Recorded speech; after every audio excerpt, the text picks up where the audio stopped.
one. All right, so my podcast this evening is with Melissa Olvera, Dr.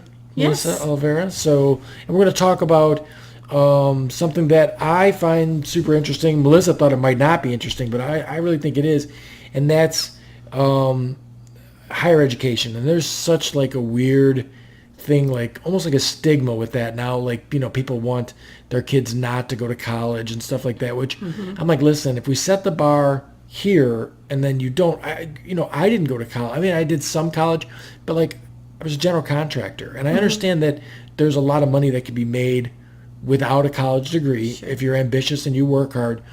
But if you're a smart kid and everything else, let's try and make the world a better place and everything else. And I mean, the world needs bricklayers and ditch diggers, no doubt. Absolutely. But if you can be a, astro engineer, let's do that then, because, you shouldn't dig ditches and waste your talent on that.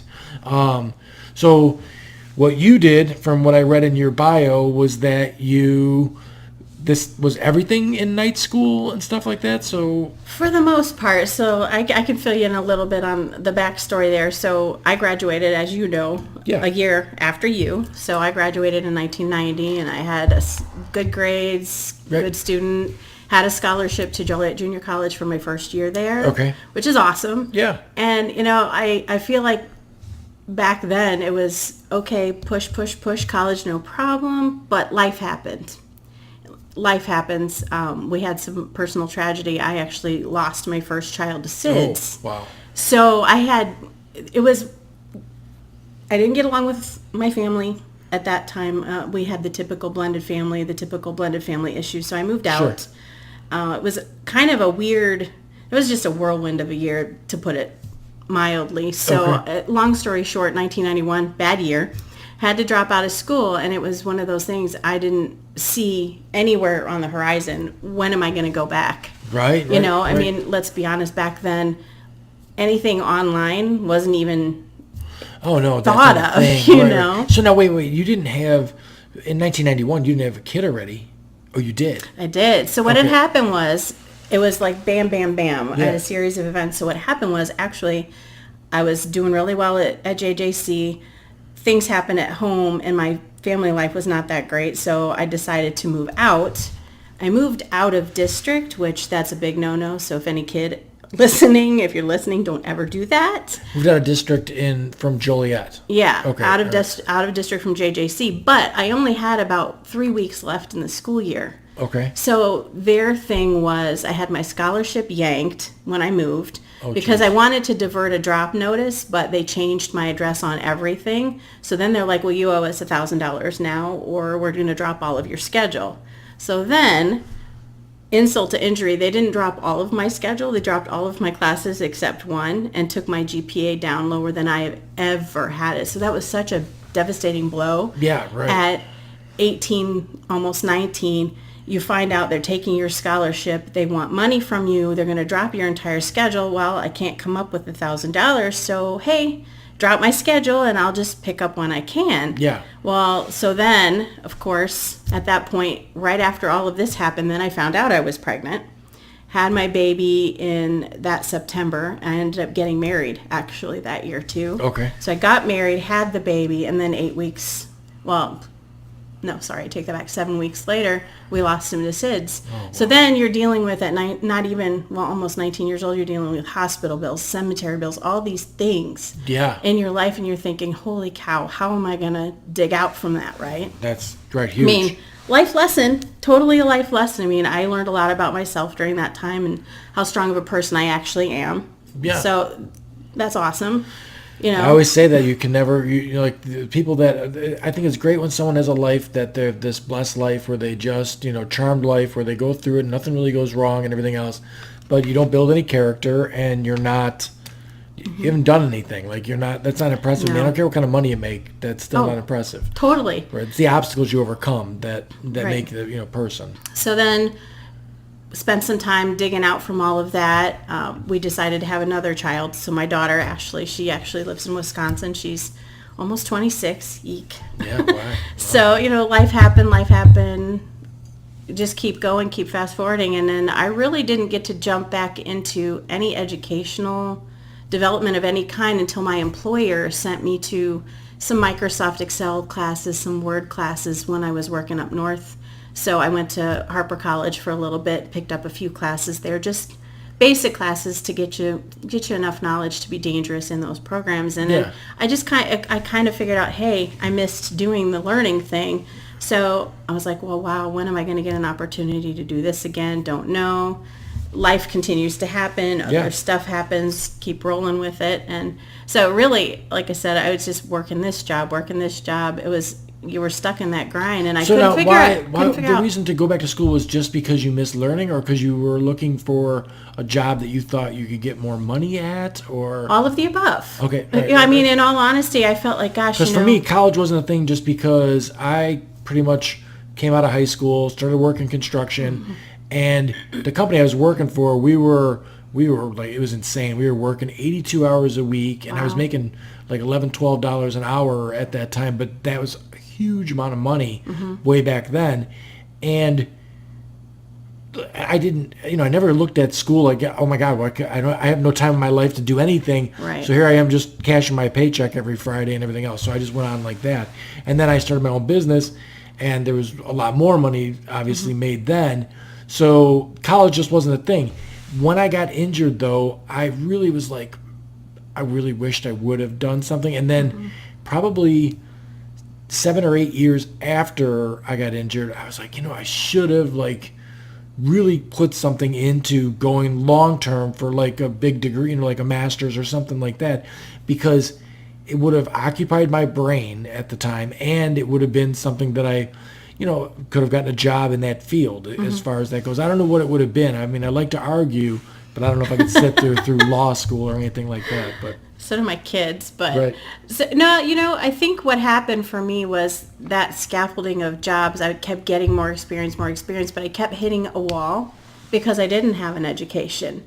So, I mean, during that time in my life, let's say I worked at Genghis Formal Wear, I worked at Payless Shoes, so I did a lot of retail. Yeah. My first transition into like an office environment, I told 31 plumbers where to go every day for 3.5 years. Okay. And I did that, and then I finally got kind of into an office job where we were using computers at that point, doing order entry, those kinds of things, and I was fascinated. I love computers. My brother actually started building computers, and he lived in Ohio at the time, so he says to me, I'm not going to come out here every time you break this thing, so you're going to have to learn to fix it. So this is kind of the impetus where I kind of saw the neon sign that I needed to go back to school. I bought a dummies book, Fixing Computers for Dummies, right. And that's how I learned to fix computers. Okay. So I started doing that, and then in the meantime, I had changed to a job. I wanted a more 9-to-5 type situation. It ended up being 6:30 a.m. to 3, but still, so that I could schedule for the kids around my life. Right. Sure. And it ended up, they found out by accident that I knew how to fix computers at a time where they were getting ready to put in a network where I was at. They never had a LAN before. They were doing a lot of dial-up internet and trying to streamline the costs. It's right when all of that was going down in the mid-90s to late 90s, depending where you were on adoption, right? So they said, well, we need to get you a modem so you can do some research for us, because I was working a customer service job. I said, 3 weeks had gone by. I asked my boss, I says, if you're still waiting to put the modem in, my computer's available.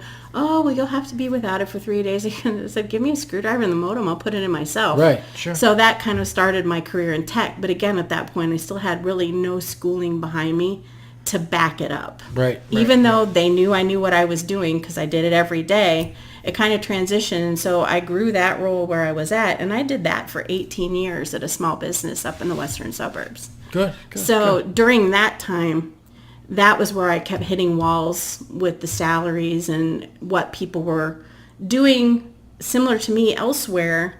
I was making a whole lot less than them, and I went through my divorce, and I needed to be able to take care of my child by myself. Right. So I'm, it's another one of those, life's giving you the kick in the butt. All right, let's do something. Sure. So they sent me to the Microsoft classes to manage the network. I had all of these little things behind me, but nothing big, solid that said, hey, I know what I'm doing.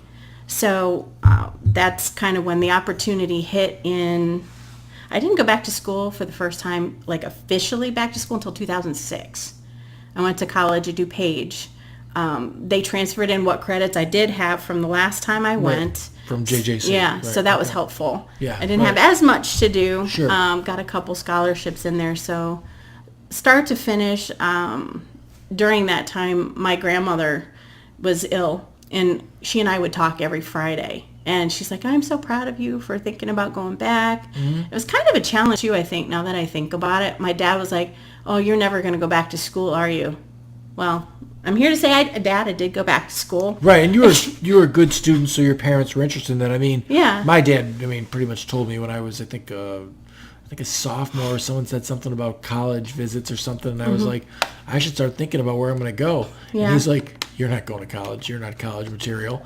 He's not exactly the most supportive guy in the world and everything else. Yeah. And I wasn't, Like I wasn't a guy that was focusing on that stuff. I was real surprised, though, when I went to JJC to get my real estate license for sales and then my real estate broker's license I got at Harper College. And the broker's license is like a semester of stuff you have to do. Well, when I went to JJC, I took like 4 other classes. Yeah. And I was surprised.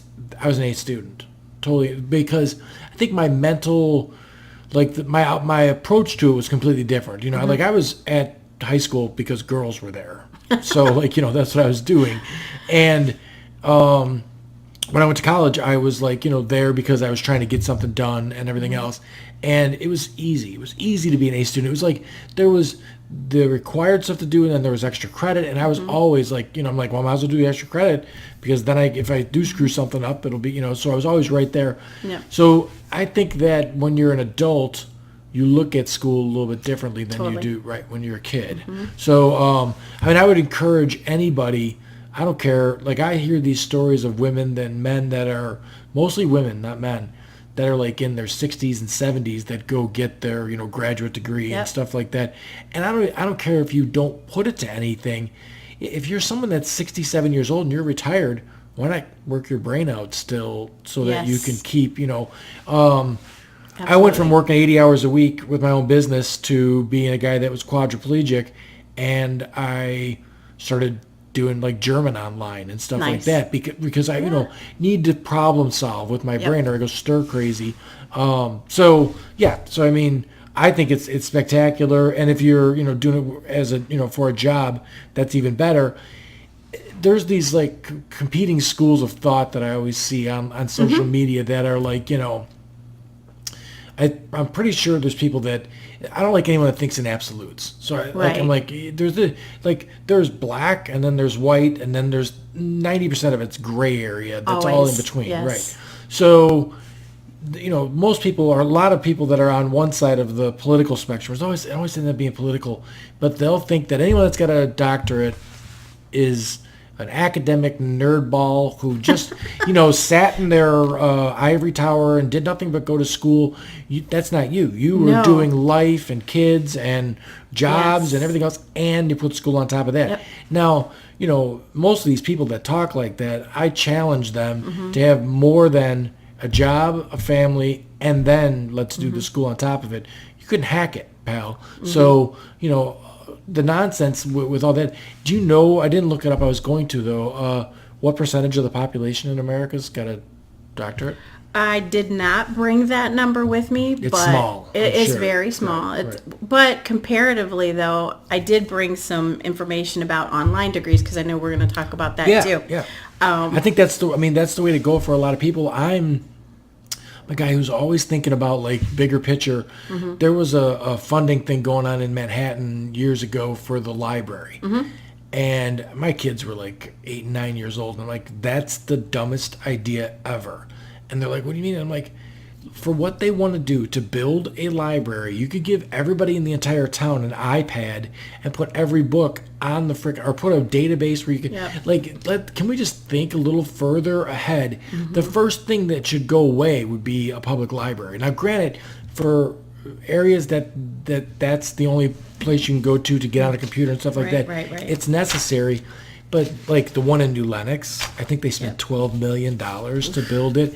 Then they couldn't afford to keep the lights on. You get people that are mad about being taxed. Yeah. That's what your tax dollars are going towards. know. So can we just, you have to be taxed. There has to be things that you need to, we need roads, we need fire departments, we need cops, we need schools. But can we do it smarter? Like there should be a whole lot more people getting their degrees online than going to a brick and mortar school. I would tell you some of the figures that I have to share on that, just because I knew we were talking today. They said that in the period, this is from U.S. News and World Report, and it's an article from January of last year. Okay. So I can only imagine this figure has shifted, but at that time, the period between 2012 and 2016, they said those that are in strictly brick and mortar programs actually decreased by 6.4%. Sure. And this was a year and almost a half ago, so I can only imagine that decrease is continuing. Yes, I would think so. For situations just like mine, for folks who need to be able to work and still go to school at the same time, Right. in different time constraints. You know, the brick and mortar, even in our training department, the brick and mortar, we have more people attend our virtual sessions than the ones that are actually in a live classroom, just due to convenience, due to location. Now, what about cheating? Because obviously, if you're online, you can just do whatever you want. You know, no one's keeping an eye on you. But for most jobs, that shouldn't matter, because most jobs, you're going to be able to look in a reference. But if you're a surgeon or you're somebody who's like on the spot doing this job, then you can't stop and like check a reference or something like that. No. So you need to know the job on hand. So I understand that some jobs you're always going to have to be somewhere where someone can keep an eye on you. Right. But you can't get a brain surgeon's degree. Well, Ben Carson's probably got one, and I'm not sure he's very smart. So I could tell you when that was my buddy Tom Walsh, because he's such a big Ben Carson fan. Gotcha. No, so when I was at college at DuPage, they were just starting to dive into more of their classes actually as fully online.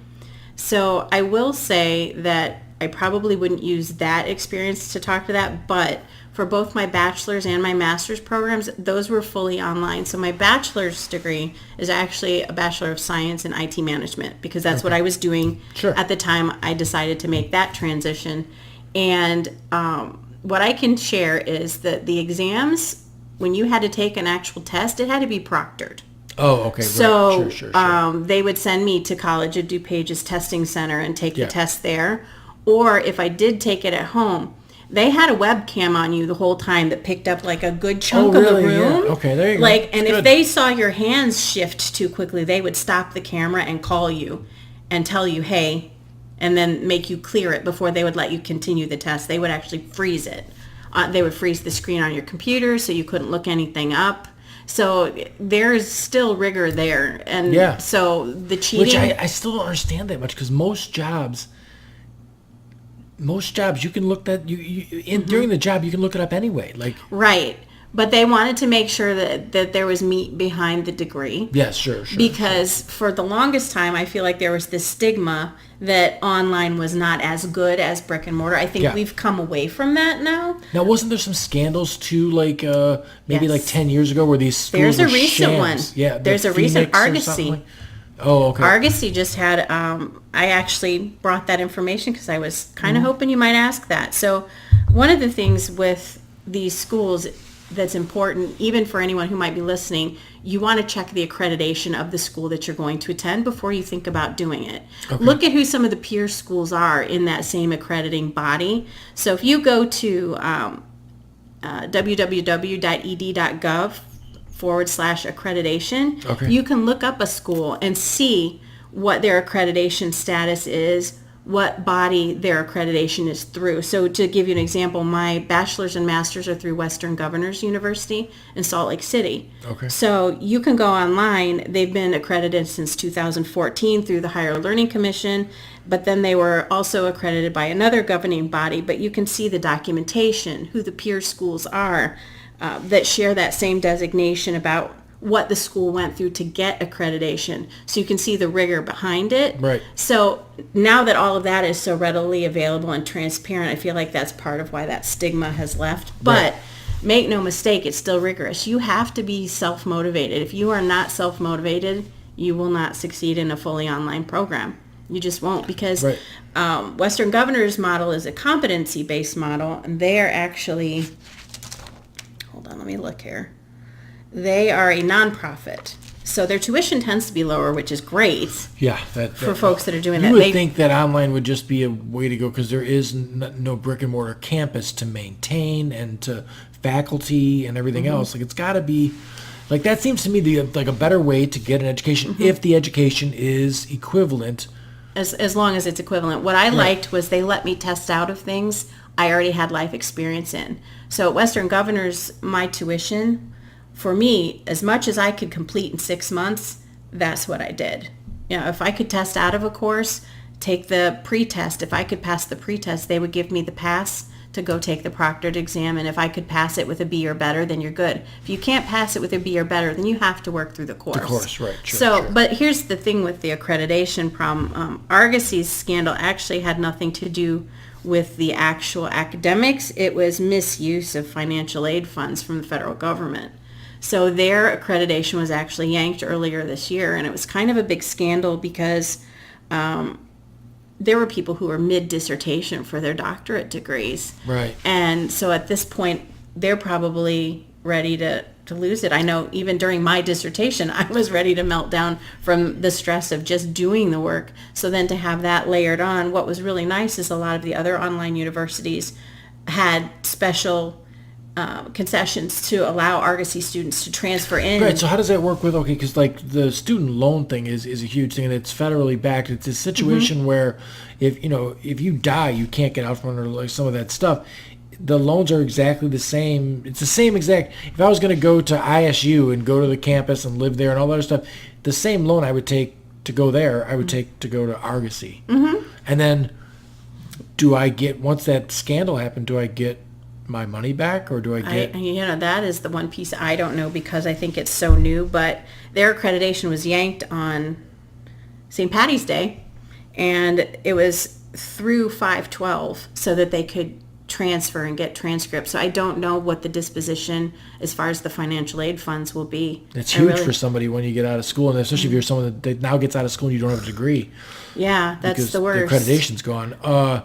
So that makes me think of stuff like Trump University and stuff like that. Oof. And I mean, I think that was like a nonsense thing anyway. You just like learned how to be a bigger douchebag or something like that. Like that was Your politics are showing. Douchebag 101. I don't even need that politics for that guy. He's not a conservative. That guy's just a jackass. But anyways, so my thing would always, I think I always had a distrust for the online school because I was always like, I don't know if that's the same thing. I don't know if I'm going to get the same thing out of it. And I don't know if I got a degree from that, if someone's going to laugh at me. Where there are, like if I went for a job, they're like, no, you didn't go to, you didn't go to Duke or you didn't go to, GW or something like that. I will tell you now, at least today, that is a less prevalent mindset because I feel like so many schools are offering online programs, even the big schools. Arizona State has online courses. Right. Now, is their degree path fully online? Probably not, but I think that more and more of them are doing that. So I feel like the stigma is less because it did not hinder me when I got my job where I'm at now. I've only been where I'm at now since 2015. Okay. So all my degrees were before that. So I had my master's, my bachelor's, both of those I came in with, and they were recognized. Yeah. But Western Governors University has also been around since 2003, so they've been through the different rigors, and they've been accredited by different bodies for multiple years. And an employer would probably, once they get a feel for you and know that you know what you're doing, then everything's fine anyway. That's just a piece of paper at that point. A lot of times that gets you in the door. Right. That would be my worry that, like someone would take a course. I'm sure there's a great experience for like my boys, they're starting to look at schools now and stuff like that. And they get really good grades and they both want to be engineers. Good for them. They're looking at going to, different schools that have good engineering programs and stuff like that. But when I really think about it, it seems to me that if you could save money and time You'd be just better off to sit at home and get your degree online than you would be to go to the school. Totally now, did it. My boys got to go to the school because they're going to wrestle at the school. Yeah, so, there you go. You know. Yeah, I think where you are in your life dictates which direction you go with that. Absolutely. You know, Right, I mean, right. like to your point earlier, I had kids at the time. You know, I was working full time, maintaining my household. So, you know, it was after the little guy got tucked in bed. Once he was in bed, that was homework time for me. Yeah. You know, Right. So you do find creative ways to Now, fit that in. Do you feel like it? So when I was working 82 hours or 80 hours a week, whatever, you know, what I was doing was I was working 6 days a week. That I was working from, I would get to the job at 6:30 and I would leave the job around 5:30. My guy showed up at 7 and they quit at 5:30 also. But then I would go to sales after that. So then I was on appointments. Then I had to go back, estimate everything, and then, you know, write emails and letters and all that other stuff. Back then, you know, some of that back then was snail mail. We had to actually type them out and write them. But so like it was a huge workload for me to every single job that we did, every house that we built, every room addition that we did, siding job, roofing job, whatever we did, I went out and got that job from a homeowner so that like I was doing 2 jobs. I got injured and my life changed completely where I had all this time. I doubt that my kids would be as good at school, definitely not as good at their sport and everything else if I would have been on that same program. There's no way. I mean, I was at more practices than my boys were when they were little because I would coach a different group of kids and then go to their practice also. I don't want to be involved. I wanted to like let someone else do that, but I wanted to see what they were doing. You know, Sure. so if they had a night off, I didn't have a night off. I was still going to practice and everything else, but I was doing it from a wheelchair, so I wasn't working all those hours. There's no chance that I could have done that before. So I'm positive that if I had the workload that you had, it would take something from my parenting time as far as that goes. It's got to. I mean, it's got to be tough. That's why it was nice to be able to do homework at 10 o'clock at night. Now, the other Right. bonus that I had at the time was my company had cut the training budget completely. We had no trainer. Okay. So I was allowed to use an hour of my day as training time. And that definitely helped me get my homework pushed through when I was working on my bachelor's and my master's. Sure. Well, I mean, that, like I said, it's all terrific. I wish this country would move towards a situation where, you know, we could afford to have our lives and have one parent working and then the other parent parenting. Yes. Because I see so many kids that don't have good, you know, role. They're pretty much left to do whatever they want to do, and you know, my kids were raw clay, and I beat them, not physically. No, I get but what you mean. I get what you molded mean. them into what they were going to be. Yep. Like, you know, I had a wrestling podcast, and I talked to the coach. I'm like, listen, my son started wrestling. They were 6 years old. They don't know what's good for them. I'm an adult. I know what's good for you. So, like, my guys, I was lucky. They never had any, like, arguments about it or anything like that. But I saw kids that were like, you know, they didn't want to do this, and their parents were like, well, whatever, took them out. I'm like, Johnny is 6. You need to make this his thing because this is structure, and this will help him get through life and be better. And I wanted my kids to do more than I did. I definitely, even though I was firsthand a guy who didn't have college, and I mean, I was making good 6-figure income being a contractor, so I could have easily fell into the mindset of, you don't need that shit. You can just go do this, and you'll make all kinds of money. So, you know, but for me, seeing it, I would always want the education. My definition of success since I got injured is completely different than it was before I was injured. My definition of success before was I would write everything off as far as if someone said, well, you're not doing this or you're not doing that for your kids, I would say, but I'm making the money and putting the roof over their head. I would write it off as, you know, I'm doing this job, so I don't have to. But it was self-serving what I was doing. So when I got injured, and I tell my sons this, my view of success is this. If you live your life and whatever you do, the shit hits the fan and they go, we got to call that person, you're successful. I don't care what money you make. Yep. As long as you're the person that fixes the problems at the place that you go to make your money, you're successful. If they're like, I got to call Melissa because this is all fucked up, then that's success. But it happens. That does happen. Right. So, But that's success. That to me is like, look, you know, if you had all the money in the world and everything else, but your job was something stupid where you just mindlessly did this thing, but it paid real well. I don't know how you get through your life as a full life, and it's like a great. I need problems. To solve. That's well. You know what they call that lifetime learning in my world. Okay. In one way, shape, or form, like you said, work out your brain. We do that all the time, and that's kind of like why I love the role I have now, because I get to work on that for 800 plus people. Right. You know, I fell into training by accident. I spent 18 years in IT.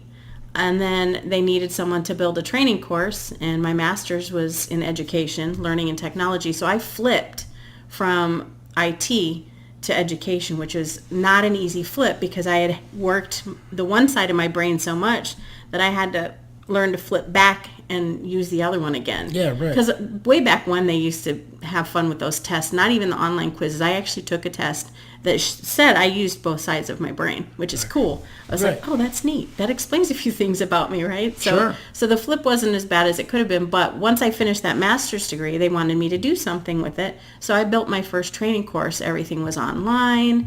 We had homework. They had modules. They needed to attend to be marked complete, all of that stuff. And that kind of springboarded into what I'm doing now.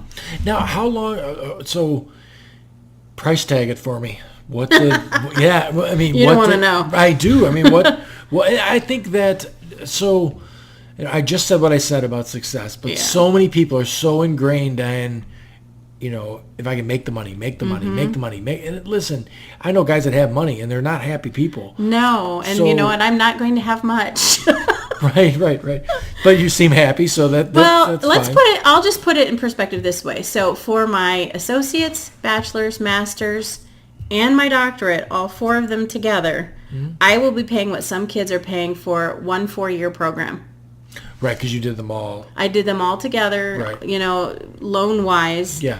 There are kids who are paying what I'm paying for 4 degrees for half of 1 degree. So I really take that as a win. Now, so what's the difference? What are they doing wrong? They're going to a big school with a big name and paying the big tuition without much financial aid. Okay. So, you know, here's my thing at the end of the day is if I could do this competency-based model for 2 of the degrees and get through it as fast as possible, I'm paying less. Yeah, right. You know, so as an adult, that model works great for us. But what was really cool about these online programs, not everybody is cut out to be an online student. We even know that in our workplace environment that I work in now. Not everybody learns well that way, and not every course translates to the online environment. There are some things that inevitably, like you said, surgeon, you have to learn that in person in a live classroom. You can't learn that elsewhere. And so each of these programs actually had like an introductory course that you could take for a few weeks to see if the online environment was going to be something that would work for you. And if not, at least then you weren't getting all this money in and postponing your semester and dropping courses and failing in the program. So they kind of do that, at least that pre-qualification, which I think is great. But you're right, though. The adult learner has a different attitude. And for me, I'm like, dude, if I'm paying for this and, you know, I'm trying to fix a problem and get somewhere with this and have the drive to do it, the attitude is totally different because I will tell you that my doctorate degree, I graduated with 3.92. Yeah, wow, nice. Yeah, on a 4-point. Yeah, and right. I had 2 classes that weren't A's. Everything else, I had an A- and I had a B in there. So that was it. Right. My dissertation, I got through in 5 terms. There are people who need all 16. So, I mean, I was like, I'm not paying extra for this. You know, the financial piece of it probably was the biggest impetus to make sure I pushed through it as hard as I could. Yeah, right. Because I didn't want to be, you know, I already have plenty. I didn't want to make it worse. No, right. You know, my mom will tell you that I'm not happy unless I'm running around with my butt on fire. So I ran around with my butt on fire. Right. So now that you're done, right? I mean, are you gonna? I took a break. Right. So, but every job, like you have continuing education for everything you do, right? Oh, I can get certifications, additional certificates through some of the learning functions, like Association for Talent Development has plenty of certificate programs. There are some other certifications, so I can, after the EDD, I can get, other monikers after that if I want to. Right. I decided that for 2019, this is kind of a big one, and I'll actually walk at the end of July. I'll be in Phoenix. I'm participating in commencement. I'll be presenting my poster that talks about my dissertation, what I did my dissertation on. And then after that, I'm taking a break until next year because I'm going to give my brain a break. Yeah, well, I mean, if you're working a job, then you're using your brain in that job too. So. And now I'm managing the whole department for our L&D function. Yeah, talk about what are you doing? What is work? Well, when I started with the firm is much different than what I'm doing now. So I made that full flip, not only with my degrees, but I made the flip from IT to training, full-fledged training. So when I first started, I was an e-learning instructional designer. So basically, people would log into our system, click and register for a course, and then take the e-learning content, complete the quiz, watch the video, whatever, watch the little cartoons, do the interactions. That's what I was doing. I was using that creative side. Sure. And how often do you get to take your creative stuff? Because I love graphic design. I do that on the side anyway. All right. So I got to take graphic design and learning and computers and do this with it. So it was like the perfect job for me. And my parents will even tell you the job for me had to exist before I could go after it. So they think that the schooling happened the way it did for a reason. If you believe in that, everything happens for a reason. This would be it. So I started off designing courses, building courses. We would storyboard them first, what it needs to look like, and then we'd actually use the software to produce them. So we used Articulate Storyline to produce the courses. We used Camtasia to edit our audio and video. We were talking about that earlier. A little bit of everything. So it's all online too? It's all online. Right. It was pretty cool stuff. Yeah, right. So we would build a curriculum around a certain thing. If a pocket of the firm needed 6 courses around sales, we would build that based on their input. So we had So you're just educating the people that work for this firm already. You're not. It's not an education. You're not no one's getting a degree from what you're. No, this is. But to that point, we do offer continuing professional education for our CPAs who are licensed in various states all over the U.S. So for whatever licensure period they have, they may have to have X amount of hours in this subject matter to keep their licenses. Kind of like real estate does, right? Every 2 years we got to go and do more CE. And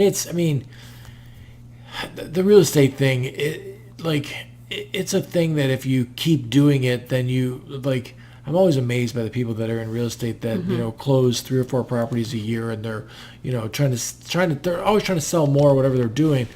But you can't get the hang of something when that's what you're doing. You need to do it constantly. I come from a background of contracts already, being a contractor. So this is what I did. I mean, sometimes during a year, we have jobs that would last 3 days. So we were working 6 days a week. That's 2 jobs a week sometimes.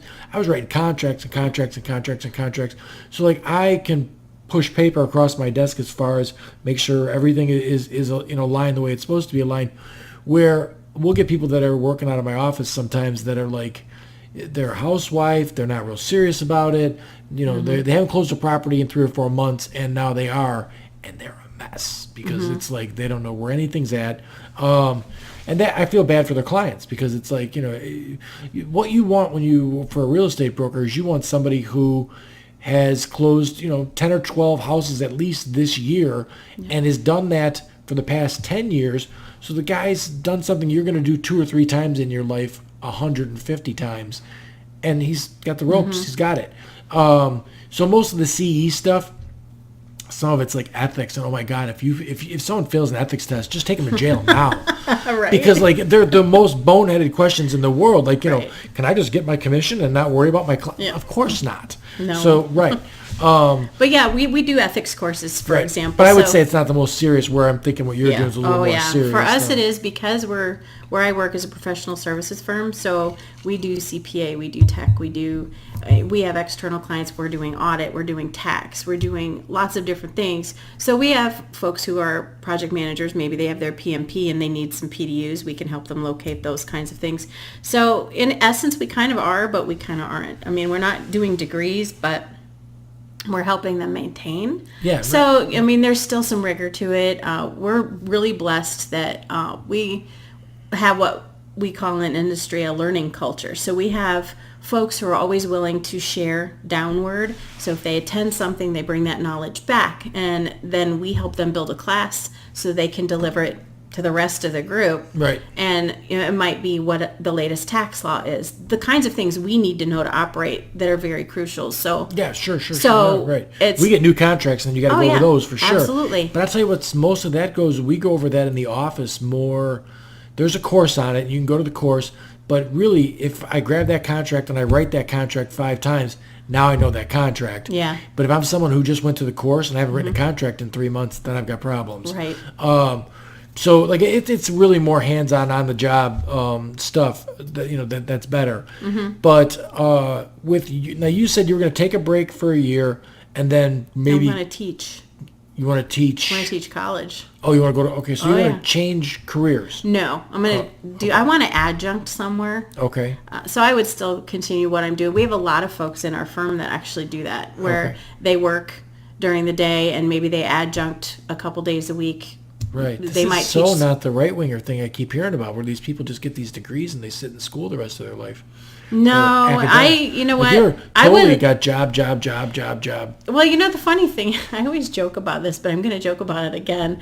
I'm the first person in my family to get a degree. My parents went to some college but never got a degree. Sure. So I'm the first person to get a degree. And then I joke about it. I tell my siblings, I'm like, dude, I went to school enough for all of you. You want to help me pay for these loans, right? Right. But, you know, I've always kind of been, my parents live in telling you I'm an overachiever. It was just one of those things. My dad said, oh, you'll never go back. And I went back, Dad. Yeah, right. And then some, right? But, I think if I could get in some place where they would award degrees, I would love to do an online school. I mean, I constantly am watching the school I just graduated from. All of their professors there are doctoral. They don't have anyone with master's, bachelor's. Everyone is PhD, EDD. So that's where I would kind of like to go is to teach for them, because with them being online, again, you don't have the brick and mortar.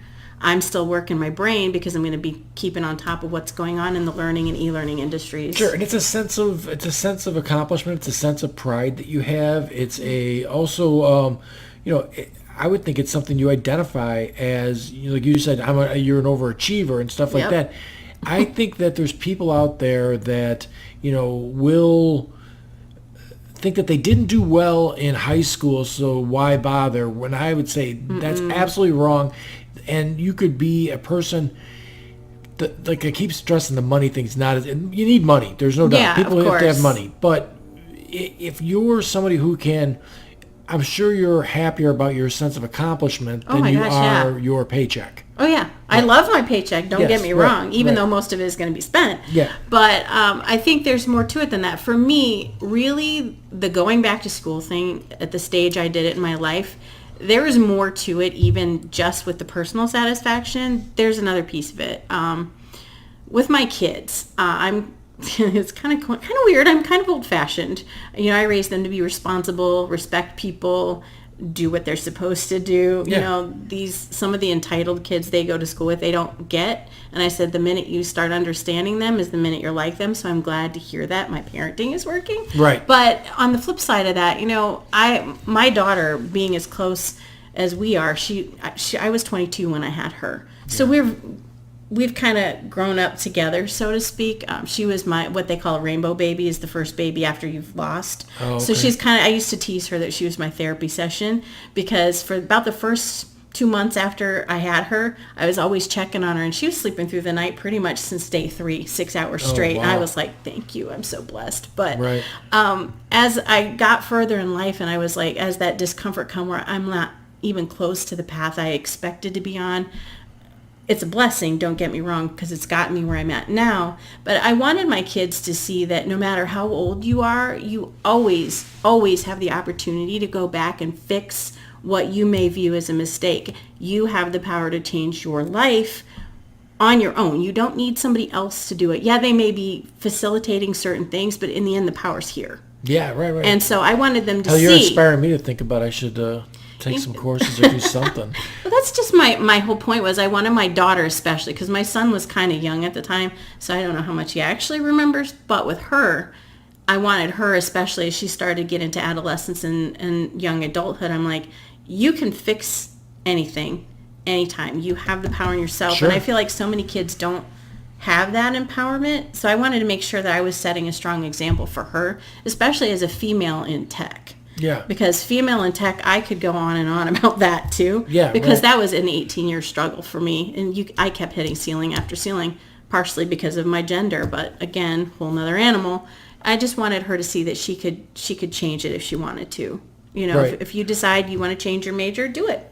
Right. So now your kids, they're obviously college educated. One is partially done. She's almost done. She's trying to get into UW-Madison, transferring her stuff from down here. So she tried to apply twice to their program. So they didn't do the online thing. No. Right. She's looking at it though now. Yeah. Because I told her, I said, the degree, what's cool about Western Governors, where I went for the bachelor's and master's program, is if you go into IT, for example, yeah, it's great to have the degree, but depending which path you choose, they actually have the certifications for the industry. So the Cisco certifications are part of your curriculum. So not only are you getting the degree, but you're getting the certs too. Right. Which is awesome. Huh. Well, I would think that, if somebody could look at your situation, like if anybody looked at it when they were 35 and said, all right, I'm going to get 4 degrees for what it's going to cost for you to get 1, they would always take that then. But I think I know like my kids, they're definitely like where they're going to school is super important because it's of course part of their life and everything else. And I've, stressed to my kids, I'm like, listen, I don't know if the world's changed that much, but you've got no business getting married or having kids till you're 30. No, like, be take 30. your time. I tell my son, See like, the world, like, do your thing. Go to Europe, buy the Corvette, buy the whatever you want to do. Don't buy a motorcycle because you'll wreck it and get hurt. Yeah. But do the things that you want to do because we've got this thing backwards where everybody goes after the job and everything else, and then when they're 65, they want to. It's really not that fun to go to Europe when you're old and wrinkly. You know what I mean? Like, no, you want to be able to move around and do a little bit, right? Experience it, experience exactly. it. So, I mean, and I told my sons, I go, listen, I don't care if you find the coolest woman in the world. She's not going to be cool with you buying a Corvette. So now is the time to do that. And then it is. I mean, if I could have done things differently, like I said, life happened. And this is the cards I had, and how was I going to make this work? And yes, 35 years old, just shy of 35. I was like 3 months shy of 35 when I went back for the first time. My grandma had just passed away, and I took the entrance, the exam so they know where to place you. I bombed it. And I'm like, how long before I can retake this? She's like, well, you just have to wait a couple weeks. So I did just that. Yeah. I got a book to refresh my memory on the algebra that I never thought I was going to ever use again. Right. And I got back in there and got back on my feet and said, no, enough, let's go. Because Yeah, my golly. grandmother wanted me to do that, and she was so proud of me. And I'm like, you know what? Grandma wanted me to do this. And actually, this degree I just finished, we lost the last of my grandparents last year, but I was in school when I was doing this, and she was proud of that too. So, you've got all these different, I feel like your motivation is different when you're an adult. Yeah, absolutely. But the motivation to do well definitely for me was affiliated with that price tag because I didn't want to have... I would think myself I would need to take some prerequisite just because at 47 years old, algebra's gone. That's not even a thing. I mean, I don't remember any. And they have those. I mean, they don't count towards your degree, but there's nothing wrong with that. And we have one in college now. She graduated high school with her CNA, got that through the vocational program out in Yorkville. Okay. She's working as a CNA right now. Yeah. And she's going to school at Waubonsie Valley Waubonsee Community College. So is she going to head towards like nursing or something Yes. like that? Okay. And she was so upset at first because she had to take some of those refresher courses. And I told her, I said, there is nothing wrong with that.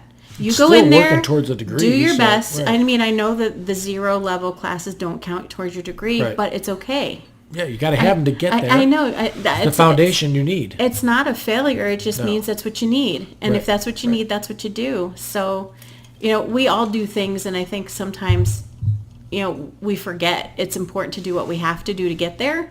Right. And we get so caught up in the here's here that we forget that we got to do this back here first. Right, well, when you get when you hear you got to take those prerequisites, you all of a sudden get set back further. You're like, oh, wow, now the distance got even. I got all this time I got to go until I can get to that. And I think that's the other piece about doing it right after high school. That was a huge thing for me to take those first placement tests to go back into school. Sure. But the good news is there are books out there that if you are good at self-study and can refresh your memory, you can work through enough to be okay. Right. No, that's great. And some people are, like I'm a guy who, I know that if I was to do online courses, I could do them. I could totally do them. But I'm sure there's people that would be like, well, I'm not doing that right now. I'm going to do whatever I'm going to do, sort of thing. Sure. My sons are in the gym constantly, and I'm in the gym too. Like, I make it part of my day every day that I go lift some weights or do something. And like, I'm not a big TV watcher, but if I have a podcast that I listen to a bunch of those. Or if there is something, I like to catch a ball game or something like that. I can turn that on in the gym and just hang out in there lifting weights. I'm not really actively watching TV, but I'm lifting weights. And my sons are like, in there lifting weights, and I'm like, you guys need to do this more than I do because you have a sport that you're doing this and everything else. I go, I'm just doing this just because I need to do something for myself, sort of thing. So I would have no problem with the online thing, and I think that's totally the way to go. I see these kids that are homeschooled and they get an entire 6 hour, 7 hour day of school done in 3 hours because they don't go to lunch. They don't, stuff. There's no passing period, going to hang at your locker, all the stuff we grew up with, right? Exactly. Well, I think that's the piece that in the online experience that I had, you can have as many peers as you want, or you can have none. I mean, they have message boards. You can build connections in your discipline, whatever discipline that is, if you want to. Yeah. I just, that was one of the pieces. I said, I've got the kids, I've got my job, I've got this. I'm not building time to get caught on yet another social media, pardon the air quotes, right? Right. I just don't, I knew where I needed to put my focus. I knew what I had time for and what I didn't. And I think as long as we recognize that, that's really all that matters as far as that goes. But the nice thing I will say is that the course mentors, you have course mentors, you have financial advisors, you have all of those same folks as resources when you're in the online as you would when you're in person. So you don't, during my doctoral pursuit, it was one-to-one. So my mentor was my mentor for the whole process through my dissertation. You had the same person.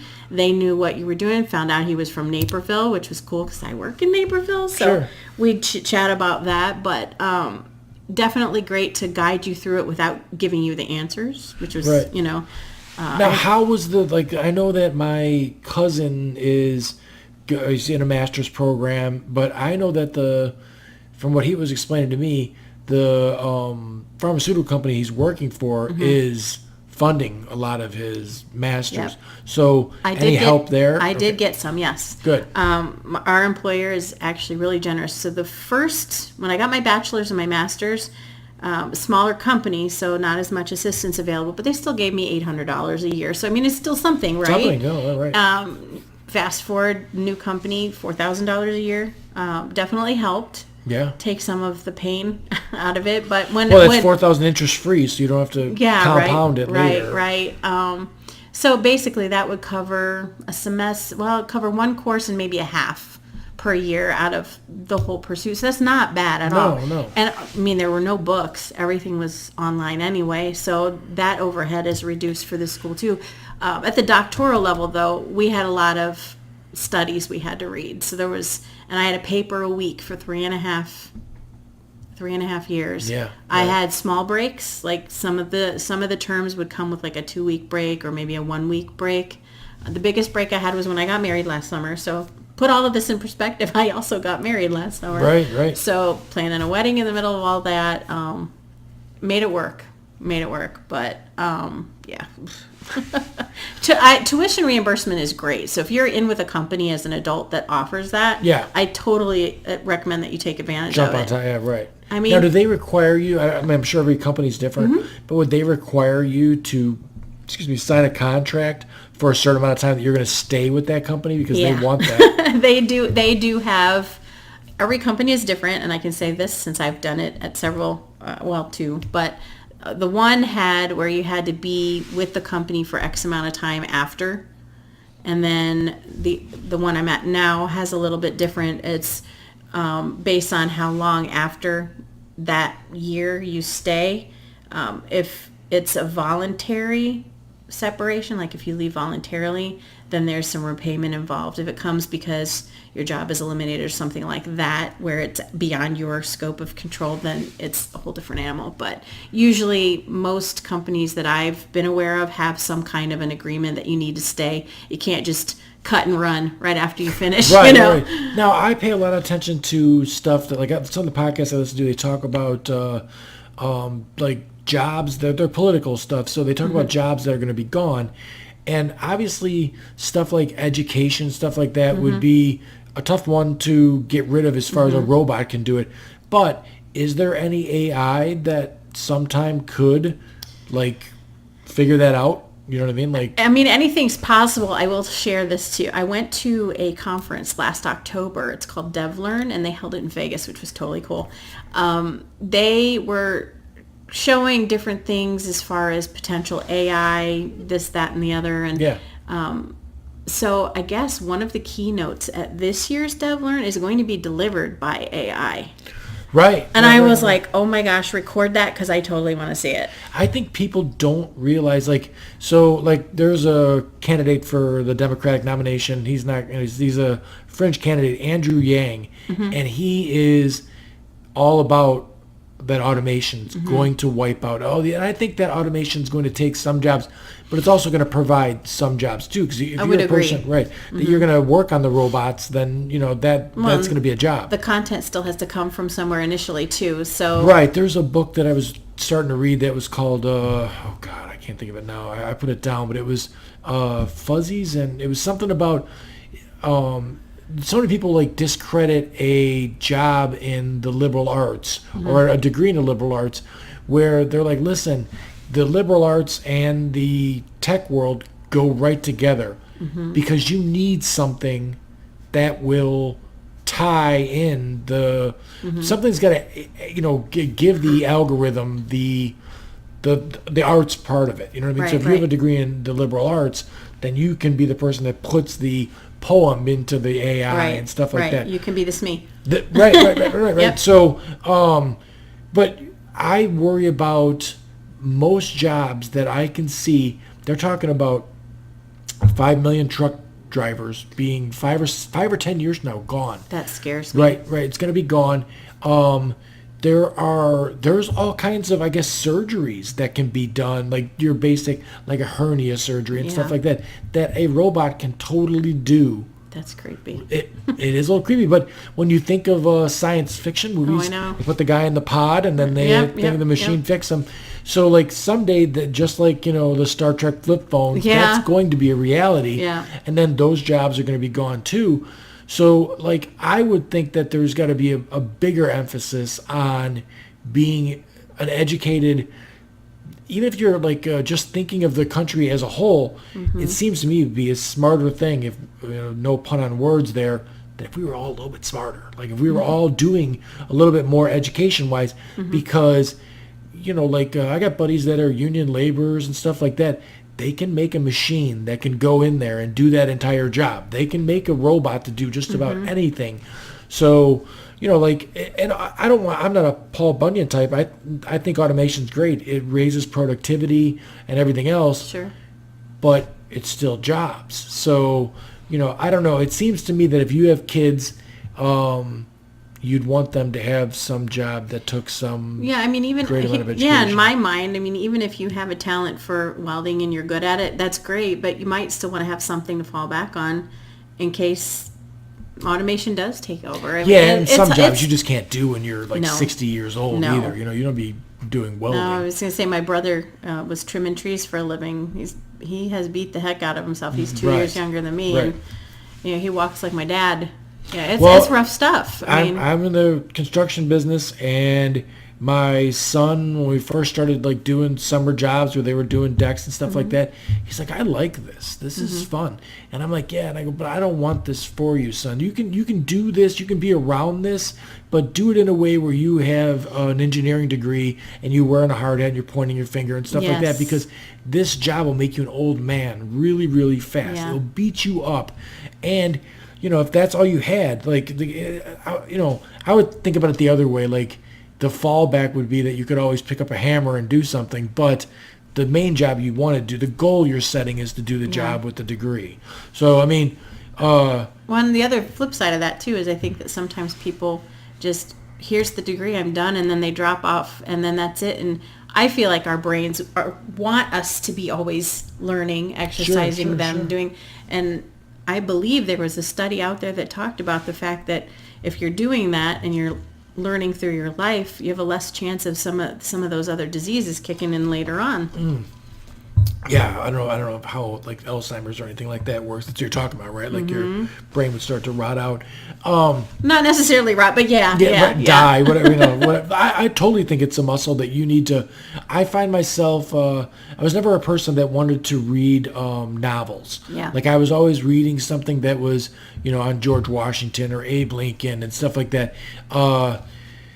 But I started reading some novels, and when I was, because it's just entertainment. So like it was just a book, but it was something that I would just pick up all the time and be reading, and I felt like I spoke better, I thought better. Yes. I got the answers to things I wanted in my life better because my brain was constantly just mindless stuff. I mean, my favorite author is the guy who wrote the Cider House Rules, and I love that. Yes, John Irving, and there's always things that I like in there. As far as like I taught myself to speak a little bit of German. There's always a little bit of German in there. There's always wrestling that's in most of the movies too, or most of the books. But it's not something that like there's not history in it. I'm not really learning anything.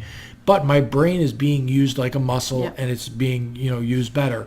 So, and I think, everybody's different, but there's a lot of people out there that I'm really let down with as far as like your life is just like that. The TV is all I'm watching, and I'm doing that. And I mean, to see people that are, it doesn't make any sense to me. Like to be educated in whatever, if it's the most basic thing in the world, I'll get in conversations with people that are Christians, and I do air quotes with that because, good Lord, some of that stuff, if you read that book, you'd be like, oh my God, I'm doing this all wrong. Because, like none of that's what you're doing. So, and I was somebody who took 4 years of a study where I was doing homework on scripture and stuff like that.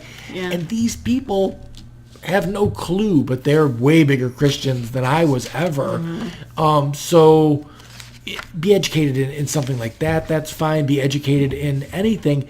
The reason for the podcast is I like to bring people on that have some sort of a background in something. I mean, if the world ended tomorrow, I know that I could not make this, right? Like this, what's inside of here would be like something insane. But you can rebuild. Yeah, right. But you can fix the computer and stuff like that because of the school that you've done. Yeah. So if we were, I can make educational courses too. Right.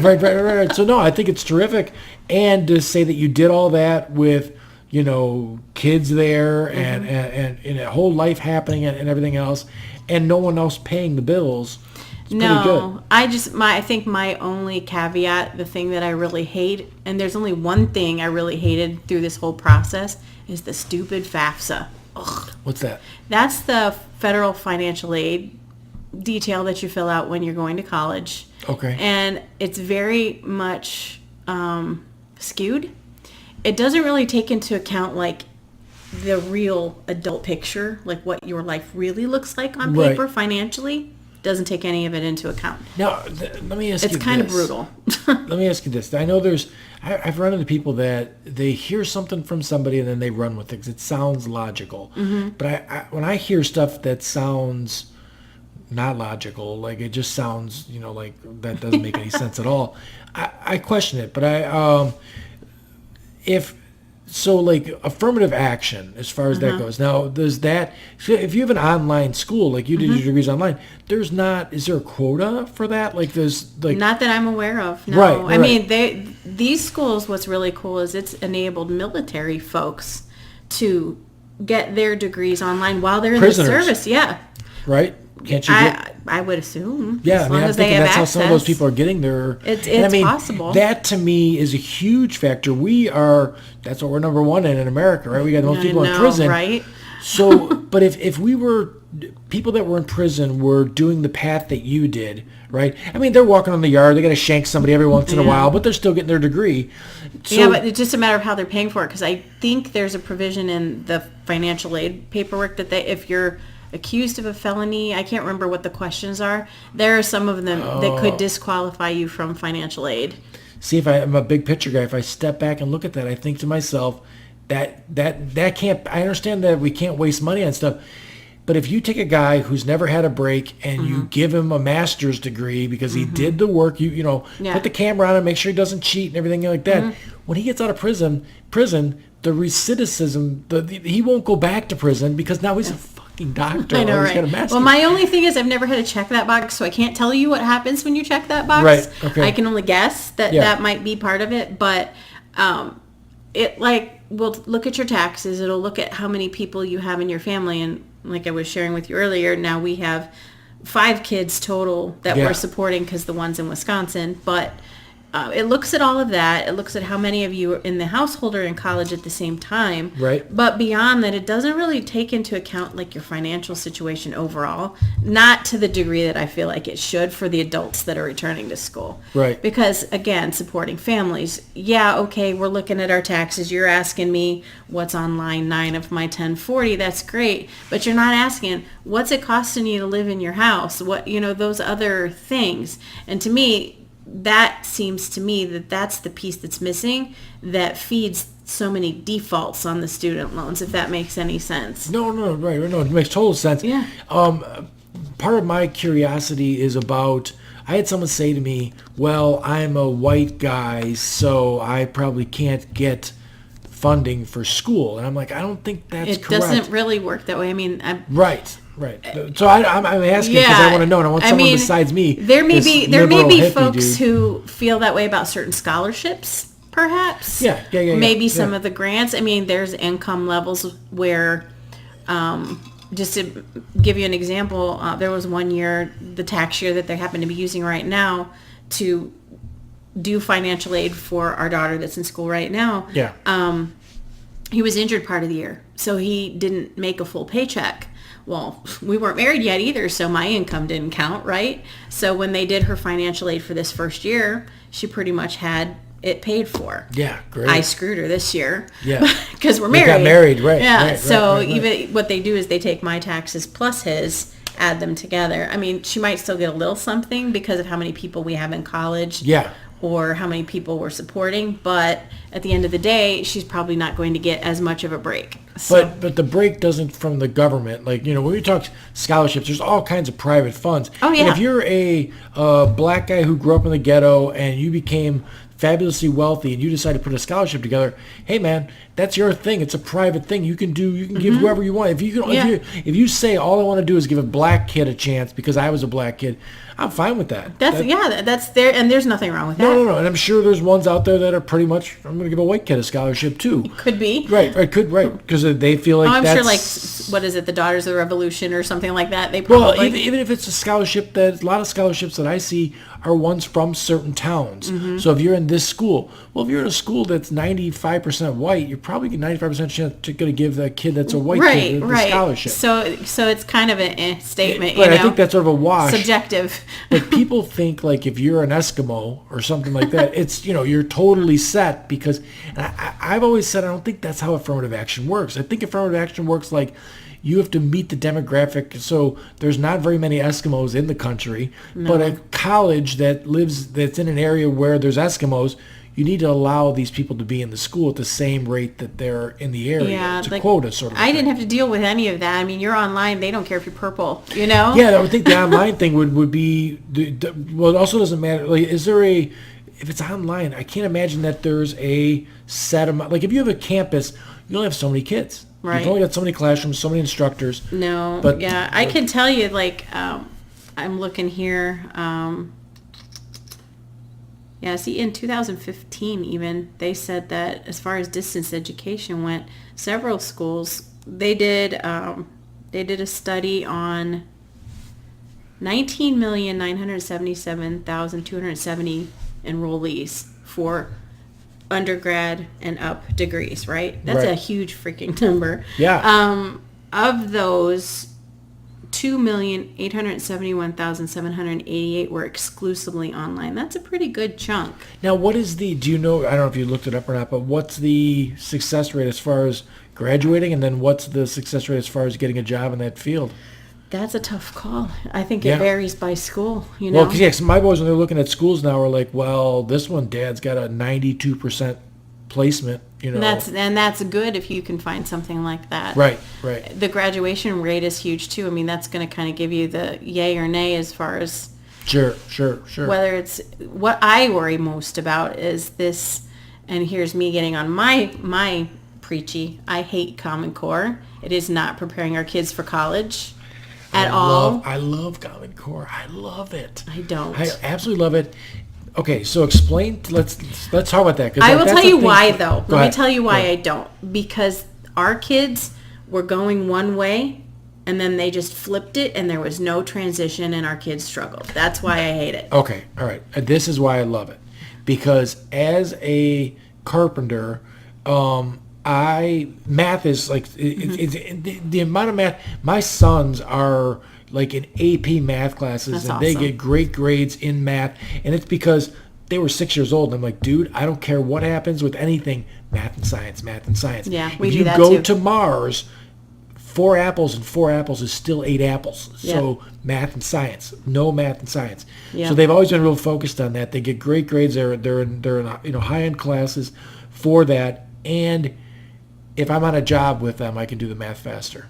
Yeah. And it's Common Core is how I get there, because I can break down anything into sections and do it. And the thing is like when you're a carpenter, there's a lot of times you're jungle gymming a house, you're up somewhere. I don't have a spot where I can just get my calculator out and be working at. No, of course. So I need to do the problem 4 different ways Yep. to come to the same answer. And if all 4 ways come to the same answer, I'm right, cut the rafter.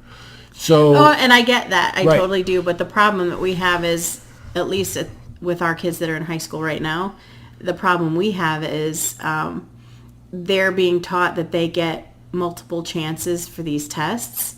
And that is not the reality of college, not to the degree. They're not teaching them to be accountable. Right. Oh, well, if I screwed it up once, I'll just get another chance. Yeah. And that's the mindset. See, now I look at Common Core like this is the way not to screw up the answer, because the answer, even though you had to do, I see these silly memes on social media Oh my that gosh. absolutely drive me nuts. Yeah, and I've seen them too. That's not the thing. Like you guys are, this is I truly don't get the political part. This is a political thing. Like I know that only the people who are like on the right, they hate Common Core, and usually the people on the left, they have some have no opinion on it because they're just not math people or whatever like that.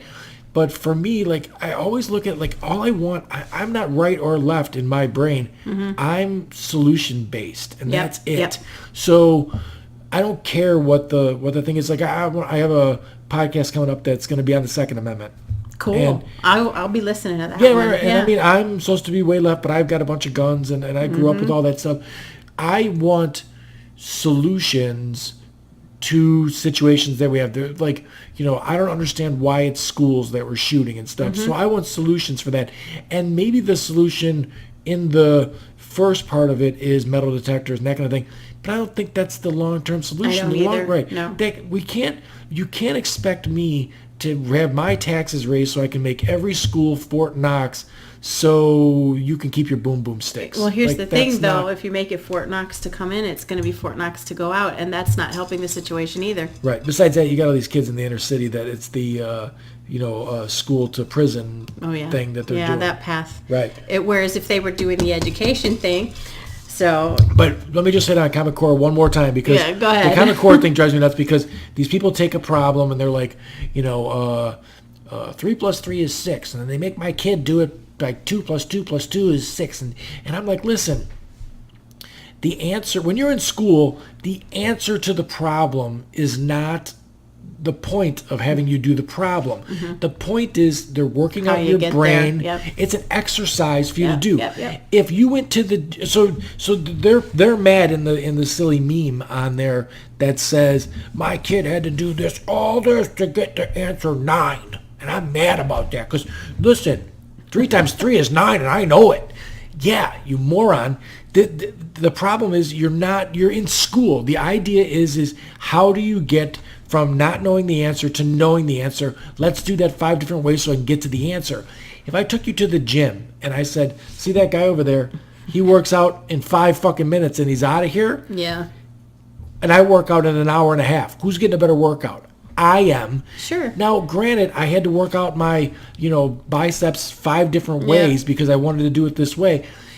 And all that guy did was run over there and he did some curls. He's like, I worked out my biceps too. But you didn't work out every part of it. So I get it. That's how I see Common Core. I see it as kind of like one big word problem. I mean, we were very math science in our house too. Yeah. But like I said, I think for me, the bigger problem is the way they transitioned it in the schools that we've been to. They didn't transition it well. It was just cut and run. Yeah, that's probably going to be trouble. And that was struggle for the first year or two to get them acclimated to that. But then at the high school level, what we're seeing is all these kids who don't give a crap about anything in their class because they're going to get a second chance to do it. They're going to get another chance and another chance and another chance. I didn't know that Common Core was something about chances. I thought it was just... Well, it's part of this grading policy the Common Core is melded with in our school, and I don't know if other schools are doing it, but I hate it. Okay. I hate it because it's that's 2 different things that are together. It's 2 that are melded, okay. And it's... When we moved because we lived in Darien until 2 years ago. Yeah. So my son started Common Core 3rd, 4th grade. So he had already gotten that far and been doing things the traditional way. Yeah, right. And then had to flip the switch, and it wasn't well done. But even their grading policy had changed once he hit the junior high level there. So I feel like that was all a mess. But I mean, the be all end all is that there are several different ways that people learn anyway. Yeah. So, I mean, and we're even seeing that in the corporate world too. I mean, technology is everywhere. We have to embrace it no matter what. Yeah, so I think we're way better now. I mean, when we were kids in grammar school and stuff like that, I think they were just getting a handle on someone who was dyslexic and stuff like that. Yes, and we're better armed for that. Oh now. yeah, we're way because Totally. we come at it from different angles, and then the kid that's dyslexic, we know that he can learn left brain, right, however that works. We have one who's dyslexic, and they're adapting how he learns. Right, for him. right, Yeah. and then that kid doesn't fall through the cracks now. That kid can get the degree. And I think that there was plenty of guys that were. So that's the sour part that I see with people that grew up at our age that would be like now, well, I was no good at school before. And the reason why was actually something that went missed. The way you were being taught, and it's something that went missed. They didn't realize you were dyslexic. They didn't realize, all this other stuff. Or you're just a jackass when you were a kid. Well, we had our share of jackasses. Yes, right. Like I said, I was there for the girls. That was what I was there for. So yeah, but I still remember you being nice. So don't even. Although I'm a girl, so no, right. But what I'm saying is your priorities completely change, and education has changed and everything else. So like nobody should ever. I encourage everyone to. Maybe it's not that you're not going to go out and get the same degrees that you did and stuff like that. But if you can do anything to better yourself, and I mean, if it's the smallest thing in the world, for me, like I don't even look at it like a lot of things. I look at more like a byproduct. So like the German thing, like I was doing that, and the byproduct was my brain was working more and everything else was good. But I needed something to occupy my time. I mean, I'm not. Well, even if you go one class at a time, just to do something, you can do that too. Right. I mean, Pornhub's only got so much to offer. So. Yeah, right. Hey, I've cleaned my son's internet cookies. Don't get me started. I can't even imagine. I don't parent that way at all. Like I don't. No, I had to fix the computer, and, right, and so sure, I was like, right. oh Lord. I have no idea what my sons look at online. I don't do any, and sometimes I think maybe I'm missing the boat on it, but I have no desire or anything to look at their social media. They're on Instagram, they're My on kids are too. Snapchat, Yep. all that other They shit. barely use Facebook. Right. Oh yeah. Well, old people use Facebook. Yeah, we use LinkedIn. Besides and that, Facebook. if you were 19 years old and you looked at what was going on Facebook, I am 47 and I go through Facebook and I'm like, why am I on here? Can you think of all the dumb shit we did that it's glad that we don't have it documented? I go on Facebook now and I'm seriously looking, I'm scrolling for somebody that's got something interesting that they're doing so I could talk to them on a podcast sure. because I'm so tired of this nonsense. There's a wrestling one that was someone just posted part of it, but I was like, listen, there's a girl in Texas. Her name was Mackenzie when she was born. They're calling him Mac now. He's transitioning to be a male. And I don't believe that Mac is using any... You can't use performance-enhancing drugs in high school. They test for them. So lives in Texas, and the meme is always that the knuckleheads who never look at anything but post the meme. They think it's a boy wrestling girls. It's not. Texas is conservative. The conservatives are making him, who is transitioning to be a boy, wrestle girls. The kid is like a 2 or 3 time state champion, kicks the shit out of the girls, wants to wrestle boys. The state won't let him wrestle boys. So they're upset about this thing, these conservatives, because they're not conservative. If you're a Trumpster, he's not a conservative. You're not a conservative. You're just a Republican and an asshole. Drinking the Kool-Aid, whatever you're doing. But this kid, my thing is listen, this Mackenzie Mac that he wants to be called now, I have all respect in the world for that person. If you want to be called, if you believe you were born in the wrong skin, hey, I feel bad for you. I'm not going to pick on you. You got a hard enough road to hoe as it is because of the situation you're in. But wrestling is a sport that if you're technically good at it, you'll win. There are no state champions that aren't technically good at it. This person is male, female, whatever, transitioning to be a male, is kicking the shit out of the girls there. Obviously, he's done the work. He's done the time to be good at it. He wants to wrestle with the boys, but the state won't let him. So, there's no harm in this. Now, the other part of it where it makes my brain hurt, there are dudes who are getting into powerlifting and they're identifying as women and they're breaking records in powerlifting for women. That doesn't make any sense to me. No. Why are you breaking records and why do you care? You're a dude. You've been a dude for 30 years. It doesn't count. That's not the same. So I get that.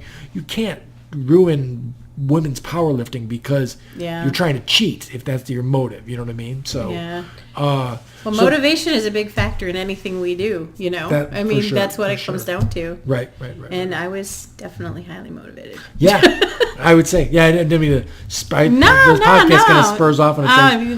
That's all good. It's all good. Right. But anything else? Because like I said, I would highly encourage people to, when you found your online stuff, you just Googled it, went online and started looking for... It was a little bit more than that, but yeah, once you start looking, I'm going to warn you, the algorithms kick in and you start seeing this shit in your feed left and right for the different schools. So I did have a colleague when I was first looking at going back to school. He went to one of the very first online programs, and his college doesn't exist anymore. So he expressed with me and shared some of his findings. He went through the struggle that you had referred to earlier about, hey, my school doesn't exist anymore, so it's not like I could get a transcript. People weren't recognizing the degree in some spots, and so you had that struggle early on. It's not as much of a thing, but like I said, if people are looking at a school and they see one they're interested in, all they have to do is look it up on the Department of Education's website, right, and look for accreditation. There's a big link in the middle. It says look up a school, and you can type the school's name in and read about the accreditation. And just to give you some facts and figures on that, like when I looked up Western Governors, where I got my bachelor's and my master's, they're a nonprofit school. They were... Right, which is hugely important because Yeah. the profit motive makes it cost. The tuition is Yeah, much higher. way much higher, right. So unfortunately, had they offered doctoral programs, I would have went to Western Governors again, but they don't. So they're accredited through the Distance Education Accrediting Commission for 11 years, and then they voluntarily withdrew from that to become accredited by another organization. You never want to see that it was involuntary. Like right. in the case of Argosy, that was very, very involuntary. Right. So Northwest Commission on Colleges and Universities, they've been accredited there since 2003. So that's still a long-term accreditation. I think they're up for review again this fall. So then I go and I look further. I click on that and I say, okay, let's go to that website and see what other schools are there. So Western Governors University has got Brigham Young is the same accrediting body. Eastern Oregon. So you can't just read Yelp Concordia, no Yelp for that. Gonzaga University is accredited by the same body. So once I started to see like UNLV, University of Montana, I'm like, okay, those are legit schools. Yeah, right. So to be in the same family as that, to me, I'm like, that means something. Yeah, you right. know, and if you're getting a certificate that gets you in the door, Mm-hmm. and then you got to do the work afterwards. You need that. I mean, you probably can't stress how important the accreditation is. It is. Right. Regionally accredited, that was the phrase I kept looking for, and I don't honestly remember why I was told to look for that, but I feel like it had something to do with how much more widely accepted your degree would be if you transferred. Sure. So I can't go to Mexico to get my proctology degree. Well, you know, I guess it just depends on the school's agreements. You know, like when I went to College of DuPage,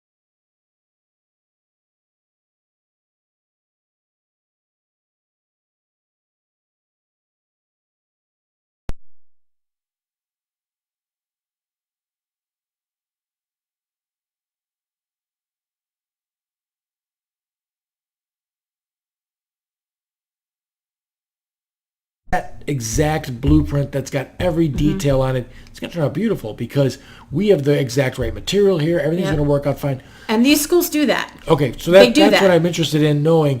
Like, my sons, they have a pretty good direction, and if they change direction, I could, like you said, you flipped, some of the things that you were Yeah, doing, you moved. yeah. But, I mean, I don't think I could stress more how important a plan is for what you're going to do. For sure. Because you'd waste a bunch of time. Everything's on a pathway, and if you're going like this, then you got to course correct.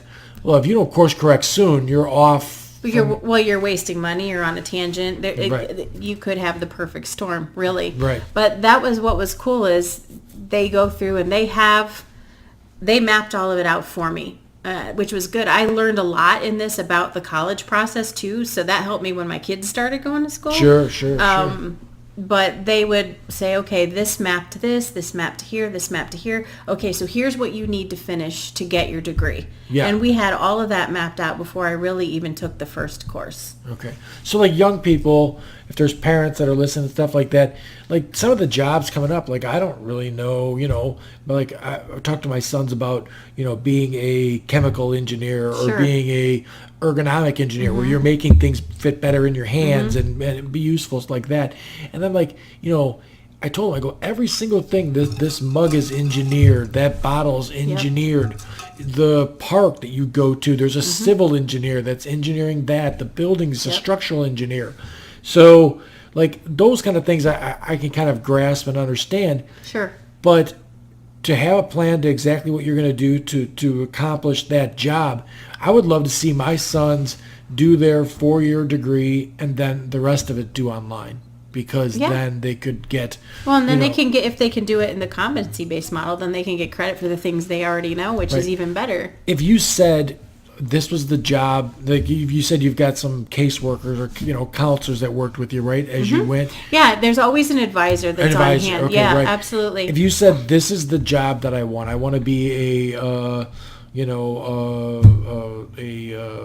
engineer in space or whatever you want to do, right? This was the job. Yeah, as long as they have the degree path for you. Yeah, so absolutely. that's who figures out the degree path for you. Yeah, well, the first thing would be to see if your school online even offers that. Yeah, right. So, obviously some of the degree paths that they offer at Western Governors, there's some that a 4-year brick and mortar who may still have an online program, they may not offer it. So it's important that you know what direction you want to go to. Like for our kids, to save costs, we're trying to push them all through 2 years at community college and then transfer. Yeah, sure. And so far, that's worked. Saved some costs there. I mean, my daughter came out of College of DuPage with her associate's degree and had no loans. Right. My daughter's at College St. Francis. Yeah. And I think she's got no loans right now. Mm-hmm. But I think her plan is to do one more year. Mm-hmm. She did her first, and then she wants to go to the University of Illinois in Chicago. Oh, so, cool. You know what I mean? That's a good school. Right. Yeah, I mean, it's not... As long as the school has your degree path, in my advice, in my experience, you'll have an academic advisor who can walk you through what that looks like and what needs to be taken where. Sure. So generally, the first 2 years, for the most part, are going to be your gen ed courses anyway. Right. So that's why a lot of people have that appeal to the two. They usually have a plan and they say, okay, you need this many credits of this course, this many math, this many science. Then if it's your degree concentration, you need to take this particular pathway. And they'll map that all out for you. I had my degree program for each one of these degrees was online. I could look at it at any time, see what was next, what I had taken, what courses were coming up. I could click and go read about what that course is going to involve. But they would have it all mapped out for you. So it's very much like going to see the counselor and figuring out your schedule in high school. Right. We had our requirements. They look at the same thing. So any regrets like that? I mean, I wouldn't think so. As far as like, you wish you wouldn't have taken this for school or done, like, do you wish you would have done less? Because I mean, I always hear these people, we're in the wrestling world, and there's kids who get to be a junior or senior and they quit. Or they slack off and it becomes like, now you're a teenager, you don't have to do as much. And coaches that are, in their 30s and 40s would look at those guys and they're like, listen, you're never going to regret working too hard. You're going to regret the tournament you went to and you didn't prepare for and stuff like that. That's kind of where I'm at with this too, really. I think I spent so much of my 20s in the regrets that I hadn't done this all yet. Do I really think in my 20s I was looking at a doctorate? No. But I definitely wanted to get my college done. When I was younger, I had a list. So when I got out of high school, I had a list of things I wanted to do and when I wanted to have them done. Yeah.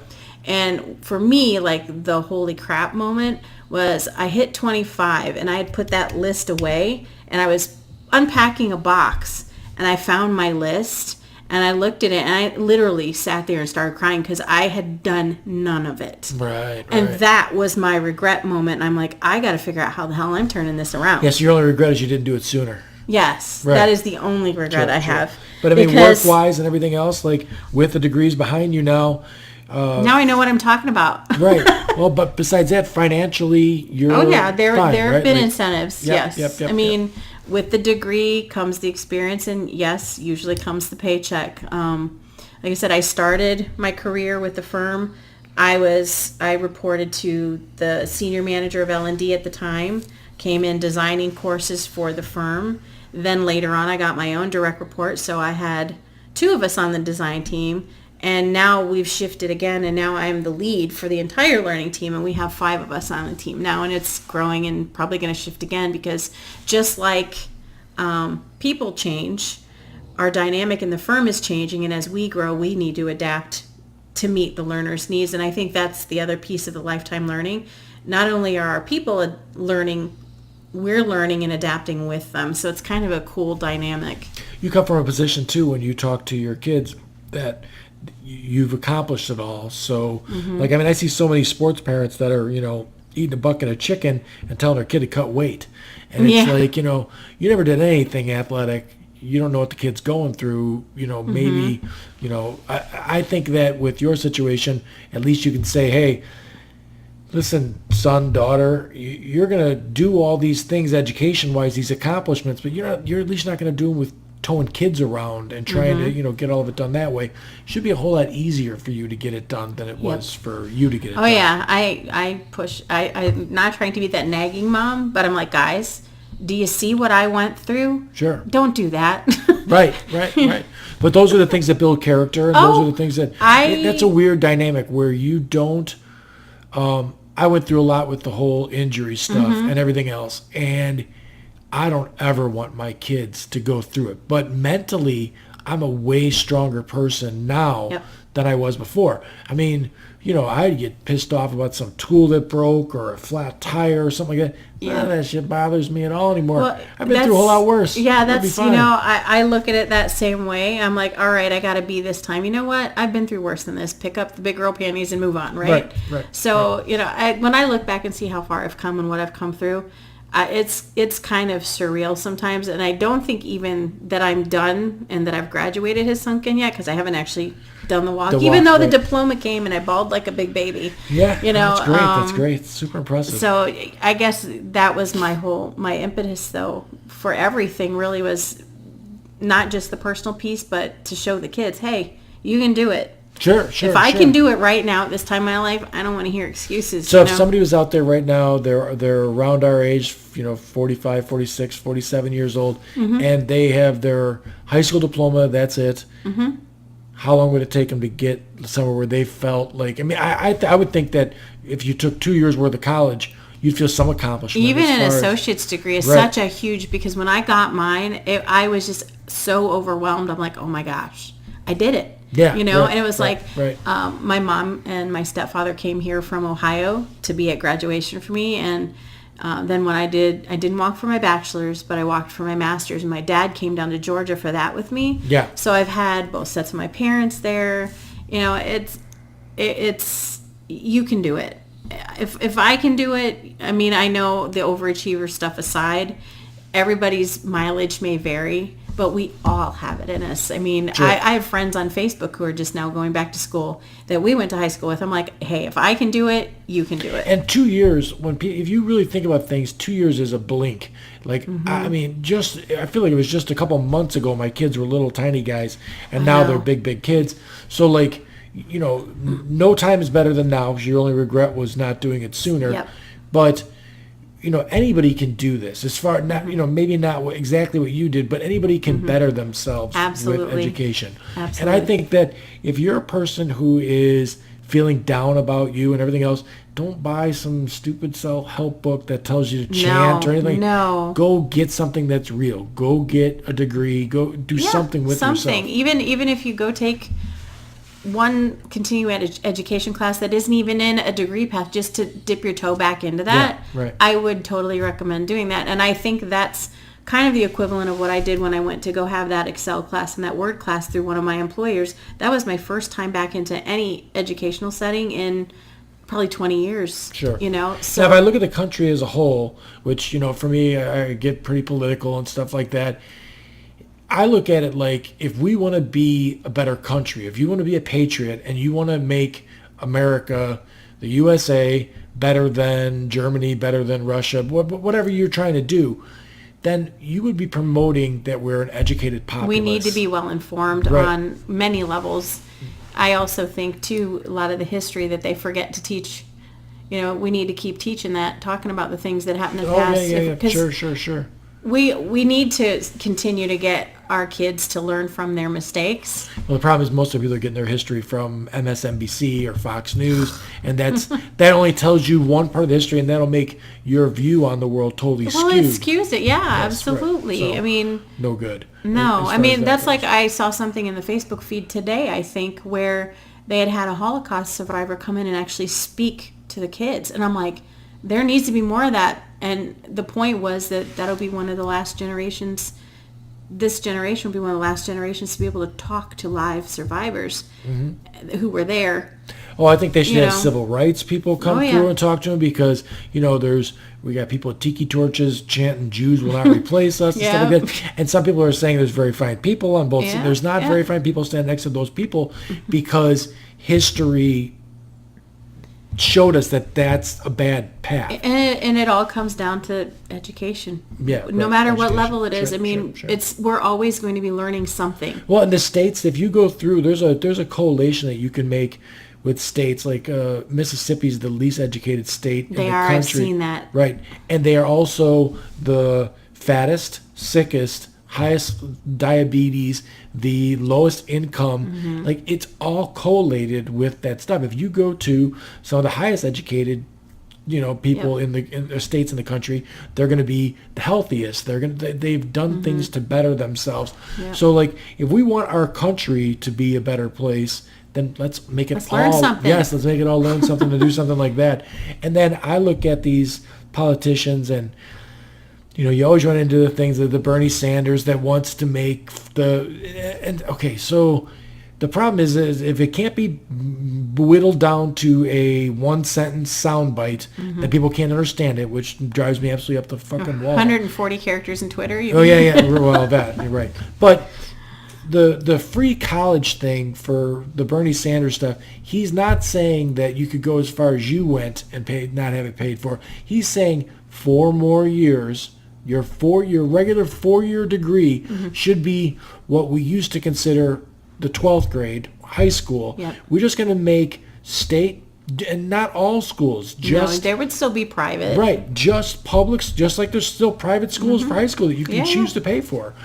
But he would just make state schools funded through another 4 years. So the 16th grade would be funded if you chose to do that path. If you want to go to Harvard, go to Harvard. That's fine. You're going to pay for it. Right, exactly. But if you don't, you should be able to get this higher education. And that, to me, makes the world, not the world, well, it does the world too, but the country a better place. Because we're more educated and less strapped with debt. Well, there's too many kids who, after that 4 years is up, they have to move back home for 4 more years because they need to get the job to pay for the loans. Right, but when we say nothing's free, but either our aircraft carriers or jets or tanks, but those people don't worry about that stuff getting paid for. We don't need that as much as we do education. And by whatever means that it's legitimate and necessary, really. The legitimacy is the big piece. Make sure whatever you're doing is accredited however you get there. Sure. But would I like to have 4 years of my loans lopped off? Absolutely. Right. Now, so do you walk around real snooty in front of everybody you're related to? I do not. Like I said, I think on some levels totally not getting your money's out of that. Totally hasn't sunk in yet. My family is obviously very proud of me. It's cool. You know? But like I said, I think it's still kind of surreal for me. It hasn't sunk in. Okay, I'm not doing it. I'm still like, oh, it's Sunday night. Oh wait, I don't have a paper due tonight. I'm done with that. That's great. Well, we're an hour and 40 minutes. Oh, look at us. So hopefully you got plenty of stuff. Yeah, we got plenty of stuff. Well, I don't really the podcast, I don't edit them down. Cool. I go through them. A couple of them, there's been, a couple of things that someone said that they could I wish I didn't say that guy's name. I'll go take that out.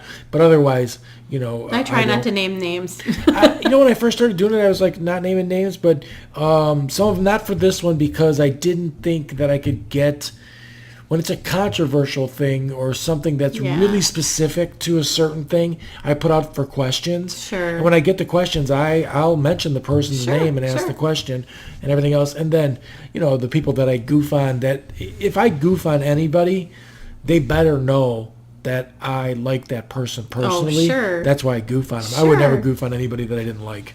So, no, that's good. Well, goof away then. Right. When I goofed on Tom Walsh a little, early. Yeah. I like the guy. He's fine. It's just, his view of something to me is just, hilarious. Yeah. So, but anyways, I think it was good. I really learned a lot. Makes me think that I should find an online course. I think you should. I think you'd do great. I probably I need a path correction then, because taking on this podcast, it's it's a little more work than I thought it was going to be as far as Sure. like just doing it. Like it's just not done. And then like the internet doesn't work the way that I would want it to. So like I can't, it doesn't just go live. I got to Sure. like edit it all and then download it all. And these YouTube videos that are 2 hours long, they take 14 hours to upload to the freaking internet and everything else. But I sign off on every one of them to, if you like what I'm doing, please subscribe to my channel. I don't do this for money. I'm just doing it so that, I see people that are taking a look at it. If you have any feedback, negative or positive, I'd like to hear it. My goal is to get better at interviewing people. I've, just I started thought you did doing. great. Well, thanks. I appreciate it. And I don't think we put anyone to sleep. I certainly don't feel that way. The podcast version is available on iTunes, Google Play, Stitcher, all the places you can find a podcast. Let me know what you think. And if you're somebody who knows something about something, look for me on social media. Connect with me, and I'll talk to you about what you know about. Awesome. Well, thanks for having me, I had Bill. fun. I had lots of fun.